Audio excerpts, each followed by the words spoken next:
Hi, ಎಲ್ಲರಿಗೂ ನಮಸ್ಕಾರ. ನಾನು ನಿಮ್ಮ ರಾಮಚಂದ್ರ ಅಂತ ಮಾತಾಡ್ತಾ ಇದ್ದೀನಿ. ಇವತ್ತು ಬಾಗೇಪಲ್ಲಿ ಹತ್ರ ವಿಲೇಜ್ ಹತ್ರ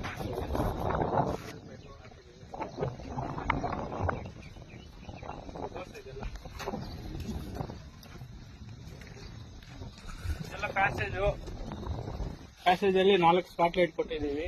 ಬಾಲ್ಕನಿ ಈ ಕಡೆ ಪ್ಯಾಸೇಜ್ ಹತ್ರ ಬಾಲ್ಕನಿ ಟೈಪು 3 ಸ್ಪಾಟ್ ಲೈಟ್ ಕೊಟ್ಟಿದ್ದೀವಿ. ಹಾಲಲ್ಲಿ ಬಂದು 8 ಸ್ಪಾಟ್ ಲೈಟ್ ಕೊಟ್ಟಿದ್ದೀವಿ. ನೋಡಿ ಹೆಂಗಿದೆ.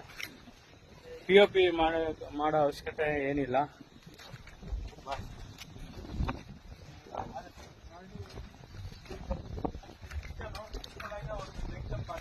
ಮೂರು ಡ್ರಾಪ್ ಬಿಟ್ಟಿದ್ದೀವಿ. ಆಮೇಲೆ ವಾಲ್ ಕಟಿಂಗ್ ಮಾಡುವಾಗ ಎಲ್ಲ ಹೇಳ್ತೀವಿ ಏನು ಮಾಡಬೇಕು ಅಂತ.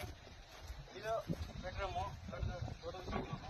3 ಲೈಟ್ ಪಾಯಿಂಟು, 1 ಫ್ಯಾನ್ ಪಾಯಿಂಟ್ ಕೊಟ್ಟಿದ್ದೀವಿ. ನೋಡಿ ಆ ಕಡೆ ಬಾಲ್ಕನಿ 2 ಸ್ಪಾಟ್ ಲೈಟ್ ಕೊಟ್ಟಿದ್ದೀವಿ. ಇಲ್ಲಿ ಅದ್ರ ಕಂಟ್ರೋಲ್ ಬೆಡ್ರೂಮಲ್ಲೇ ಇಲ್ಲೇ ನೋಡಿ. ಔಟ್ ಸೈಡ್ ಈ ಥರ ಕಾಣ್ತಾ ಇದೆ. ಬಾಗೇಪಲ್ಲಿ ವಿಲೇಜ್ ಹತ್ರ ಬಿಲ್ಡಿಂಗು ಮೋಲ್ಡ್ ಪೇಪ್ ಎಲ್ಲ ಫಿನಿಶ್ ಮಾಡಿದ್ದೀವಿ. ನೋಡಿ ವಿಡಿಯೋ ಎಲ್ಲ ಹಾಕಿದ್ದೀವಿ. ನೋಡಿ ಫಸ್ಟ್ ಟೈಮ್ ಯಾರನ್ನ ನಮ್ಮ ಚಾನಲ್ ನೋಡ್ತಾ ಇದ್ರೆ ಲೈಕ್ ಮಾಡಿ, ಶೇರ್ ಮಾಡಿ, ಸಬ್ಸ್ಕ್ರೈಬ್ ಮಾಡಿ.